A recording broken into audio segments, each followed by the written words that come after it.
The first time I saw her, she didn't even look at me. She just brushed past. A quiet movement, a faint trail of perfume, the sound of her heels soft against the worn wooden floor. Yet somehow the air shifted, like the room had inhaled and forgotten how to breathe. She was older, mid-40s, maybe, with that kind of still confidence that doesn't need to announce itself. The kind that makes you straighten without realizing why. Her hair was pinned loosely, strands falling around her neck, catching the light every time she turned. I was just standing there, a cup of coffee halfway to my lips, pretending not to watch. But she noticed. Of course she did. When her eyes finally met mine, it was brief, polite, almost careless, but something inside that look made everything else fade. People talked around us. Music murmured low from a speaker near the counter, yet all I could think was how impossibly calm she seemed while I was trying to remember how to breathe. She was waiting for her order, scrolling on her phone with one hand, thumb moving slow, deliberate. I watched her reflection in the cafe window instead of her directly, a trick I learned to make staring seem accidental. She smiled at something on her screen, small and private. I found myself wondering who it was meant for. When the barista called her name, Elena, she looked up. That name settled into my chest and stayed there. She reached for her drink, and her sleeve brushed against my arm. Just that, a whisper of fabric against skin. I froze. She didn't. Sorry, she said softly, not really sorry at all. Her voice had a warmth that lingered, like the echo of something dangerous and kind at once. It's okay, I managed. It wasn't. Not really. Because my pulse wouldn't slow, and I couldn't stop watching her walk away. Through the glass door, sunlight caught her wristwatch, silver against skin, before she disappeared into the street. I should have let her go. People pass by every day, they don't stay in your head like this. But she did. All afternoon, she hovered somewhere between thought and feeling. The scent of her, faint vanilla and rain, clung to my sleeve like a secret I hadn't agreed to keep. I caught myself checking the cafe window, half expecting her to return. When I left, I told myself it was nothing. Just timing. Just coincidence. But even then, something in me felt altered, like the world had tilted slightly, and I was waiting for it to steady. That evening, I saw her again. The same cafe, quieter now, lights dimmed to a soft amber. She sat alone near the window, a book open, unread. I hesitated at the door, trying not to make it obvious that I was deciding whether to walk in or walk away. She looked up, right at me. No surprise this time. No pretense of not noticing. Just that small, knowing pause before she spoke. Back again, she said, voice low, teasing. Maybe I forgot something, I said. Her lips curved slightly. Did you? I didn't answer. Couldn't. The moment stretched, full of everything neither of us was ready to name. Outside, rain began to fall, tapping against the glass in an uneven rhythm. She turned toward the window, and I followed her gaze, though I wasn't really watching the rain. Something flickered in her expression, a hesitation, a thought she didn't finish. Her fingers brushed the edge of her cup, then stilled. Then the sound came, the soft chime of her phone on the table. She looked down, screen lighting her face. A message. Her eyes lingered on it longer than they should have. And when she finally looked up at me again, there was something different there. Something that made it impossible to leave. The next time I saw her, it wasn't in the cafe. It was the next morning, in the hallway outside my apartment. She was standing there, key in hand, balancing a grocery bag against her hip. The universe, apparently, had a cruel sense of humor. Elena lived across the hall. She looked at me with the faintest surprise. You live here? Guess I do, I said, voice catching somewhere between disbelief and something else. Her laugh was quiet, a little nervous. That's unexpected. It shouldn't have felt like fate. Just two neighbors who'd happened to meet. But my chest tightened anyway. She wore a soft gray sweater, hair slightly undone, no makeup this time, and somehow, that made it worse. More real. More dangerous. I offered to help with the bag. She hesitated before letting me take it. My fingers brushed hers, and for a second too long, neither of us moved. Thank you, she said, eyes flicking up, then away. Inside her apartment, everything smelled faintly of cedar and coffee. A record player hummed low in the corner, something old and soft, a voice like smoke. I set the bag on the counter, trying not to look like I was memorizing the space.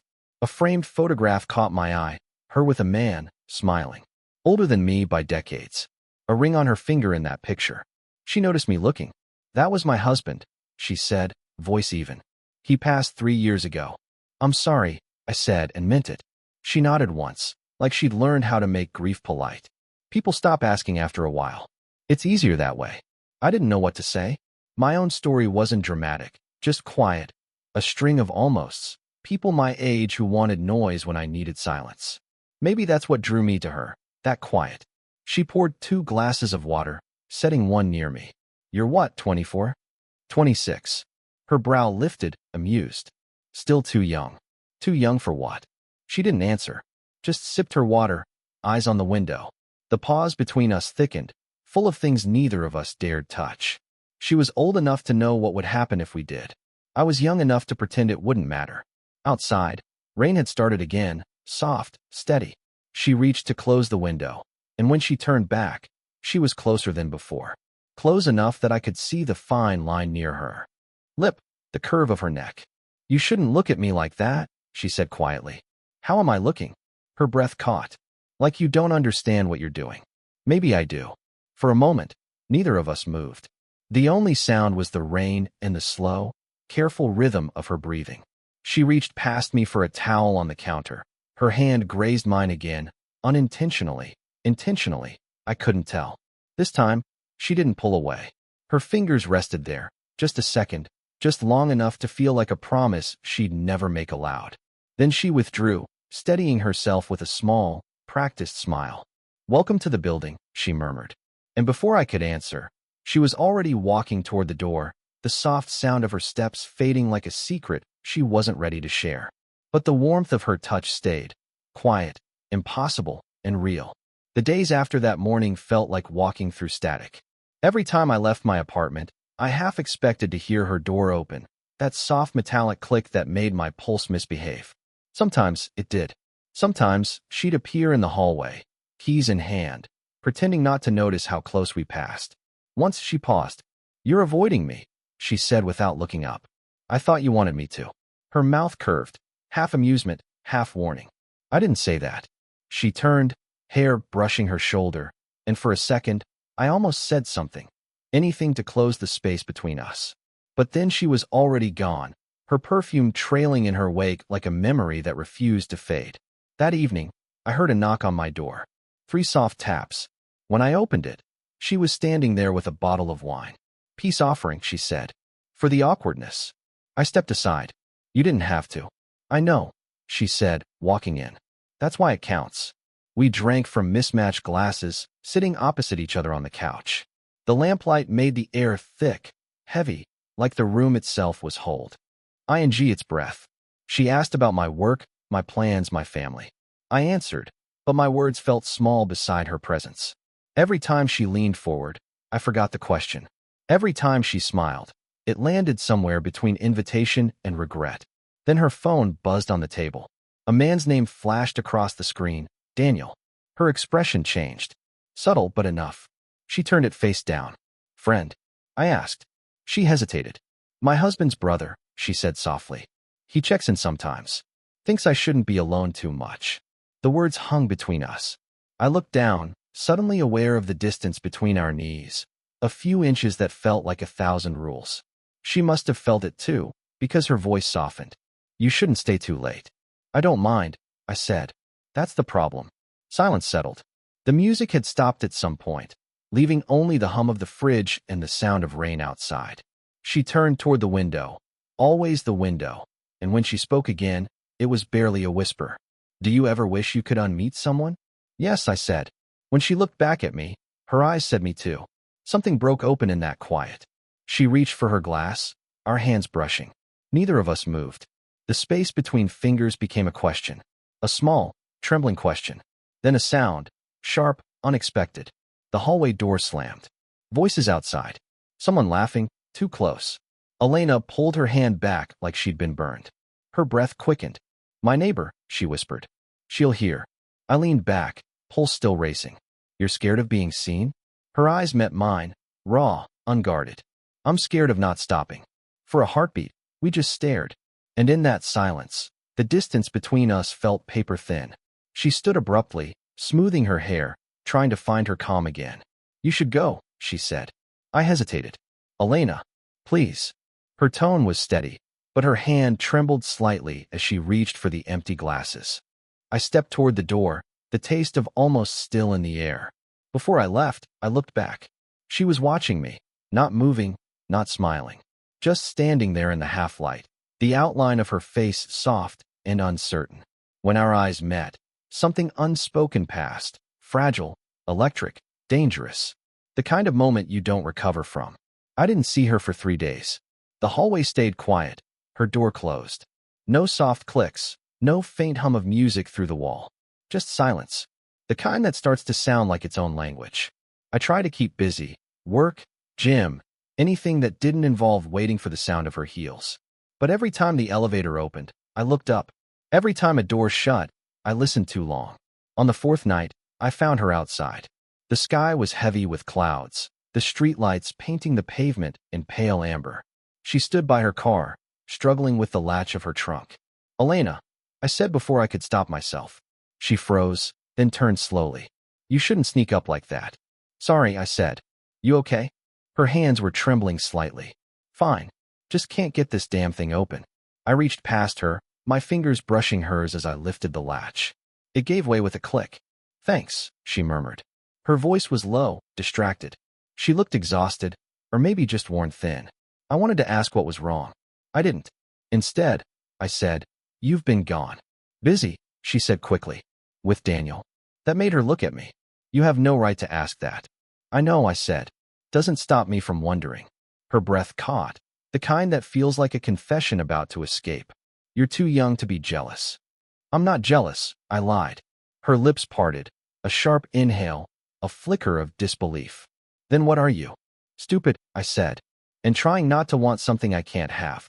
The air between us cracked. She stepped back, but not far enough. The distance left was deliberate, dangerous. You think this is easy for me? She said quietly. You think I don't? She stopped herself, looked away. Don't what? Her eyes lifted, shining in the dim streetlight. Don't remember how it felt when you touched me. For a heartbeat, the night went silent. She moved to close the trunk, and her sleeve brushed against my wrist. A small, accidental mercy that made everything worse. Tell me to stop, I whispered. Her eyes softened, then hardened again. You should already know why I can't. She turned to leave, but I caught her arm, gently, just enough for her to pause. The warmth of her skin was dizzying. Elena, I said, my voice barely a sound. If I'm wrong, tell me now. Her breath trembled. She didn't move. The wind caught her hair, brushing it against my hand. She didn't pull away. For one endless second, everything was still, her eyes on mine, her pulse quick under my fingers, the world shrinking to the space between us. And then, the sound of a car door slammed nearby. She flinched, stepping back as if waking from a dream. A voice called her name, Daniel's. Her expression changed. Guilt, fear, something heavier. You have to go, she whispered. Elena, please. Now. I wanted to argue. I wanted to stay. But she was already turning away, her hand pressed to her chest like she could hold her heartbeat still. As I stepped back into the shadows, she looked at me one last time. A look that felt like both apology and promise. Then she walked toward the voice calling her name, leaving me standing there with every word we hadn't said burning in my throat. The next morning, I found a note slipped under my door. We need to talk. E. That was all. No explanation. No time. Just that familiar, looping E. For hours I tried to read the meaning between those two words. By the time I knocked on her door that evening, my heart had already built a dozen stories. None of them ended well. She opened it almost instantly, as if she'd been waiting. Her eyes were darker than usual, lined with something. Sleepless. Come in, she said quietly. The room looked different, curtains drawn, no music. Just stillness. I stepped inside. Is Daniel? He left, she interrupted. That's not why I called you. She moved closer, pacing a little, arms crossed tightly. You deserve to know something before this goes any further. My throat went dry. Before what goes any further? She didn't answer right away. Instead, she walked to the counter, fingers brushing over a stack of open mail, bills, photos, a folded letter. Her hands trembled slightly when she picked one up. You remember that night we met? She asked. The cafe. Of course. I wasn't supposed to be there. Her voice softened. I'd promised someone I wouldn't go back to that place. Who? Daniel, she said. He owns it. The room felt smaller. He's your brother-in-law. She nodded slowly. And the cafe was ours. My husband's and mine. Daniel kept it running after he died. Her voice faltered. He still look after me. More than he should. I didn't move. The air between us was charged, like the moment before a storm. I thought that day, seeing you there, that maybe I could breathe again. Just for a moment. She exhaled, steadying herself. But Daniel saw us that night. Outside. By car. I felt my stomach tighten. He saw. She nodded. He didn't say anything until this morning. What did he say? That he knows what's happening, she said. And that I'm not as invisible as I think. She looked up then, eyes wet but defiant. He thinks you're using me. The words hit harder than I expected. Is that what you think? Her silence was its own answer. I stepped closer. Elena, you know that's not true. She tried to look away, but I caught the flicker of conflict. The part of her that wanted to believe, and the part that was terrified to. I shouldn't have called you, she whispered. It's already gone too far. Then why did you? Her breath shook. Because not calling you felt worse. The honesty in that broke something open. I took another step, the space between us collapsing. She didn't move back. Her hand was still clutching the letter. I reached up gently, brushed my fingers against hers. Paper crackled between us, fragile, trembling. Her eyes met mine. The same look as that first day, but heavier now, threaded with fear and wanting. Elena, I said softly, tell me to leave. Her lips parted, trembling. I can't. The letter slipped from her hand, drifting to the floor. We both looked down, then back at each other, the moment stretching, dangerous, alive. Then, footsteps in the hallway. A voice. Elena. Daniel's voice. She froze, eyes wide, breath caught in her throat. Her fingers brushed mine once, a wordless plea, before she stepped away, forcing calm into her voice. Don't move, she whispered. And in that half-second before she turned toward the door, I realized something I hadn't before. We weren't just hiding from him anymore. We were hiding from ourselves. Daniel's voice came closer, the steady rhythm of his footsteps down the hall. Elena's back straightened. Her hands smoothed her hair in practiced calm, but I could see the tremor in her fingers. She whispered, stay behind the door. Please. I did. I shouldn't have. But I did. The knock came, gentle, familiar. Elena, I forgot my keys, Daniel called. Tone casual, the kind of casual that hides suspicion.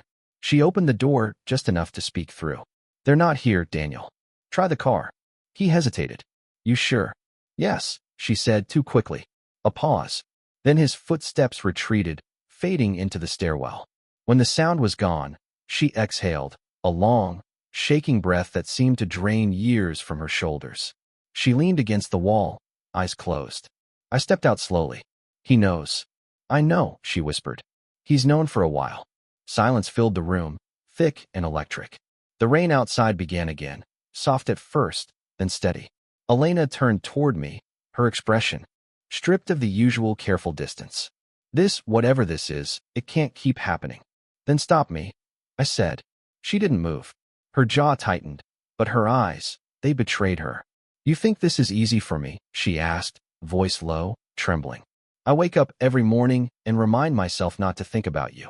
And still, she stopped, pressing her hand to her mouth, as if the rest might break her. Still what? I asked. Still, I wait for the sound of your door, she whispered. That was it, the crack that had been waiting to give way. I crossed the space between us before I could think. Her back brushed the wall, her breath catching as I stopped inches away. The air was warm and heartbeat. Her hair fell against my hand when I lifted it, brushing a strand from her cheek. She didn't look away. This isn't fair, she said softly. Maybe not, I said. But it's real. Her eyes flicked to my mouth, then back. For a moment, neither of us breathed. The room felt smaller, the world sharper. If we do this, she murmured, there's no going back. I nodded. I know. And if we don't, she trailed off. I'll still think about it. Her hand moved then, slow, hesitant, resting against my chest. My heart betrayed me, pounding beneath her touch. She closed her eyes, just for a second, as if memorizing the feel of it. Then she stepped forward, closing the last inch between us. Not a kiss, Not yet. Just breath meeting breath, almost colliding. The kind of closeness that rewrites everything without needing words. She opened her eyes, voice barely a whisper. You should go. I don't want to. Her smile was small, aching. Neither do I. For a long, suspended heartbeat, we stayed like that.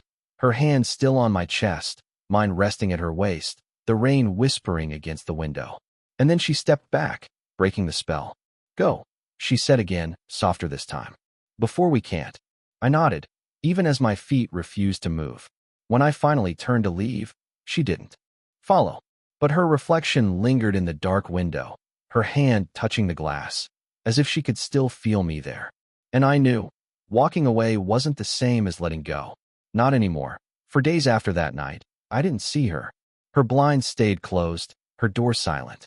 The absence had its own sound, a low hum I carried everywhere, a reminder of something unfinished.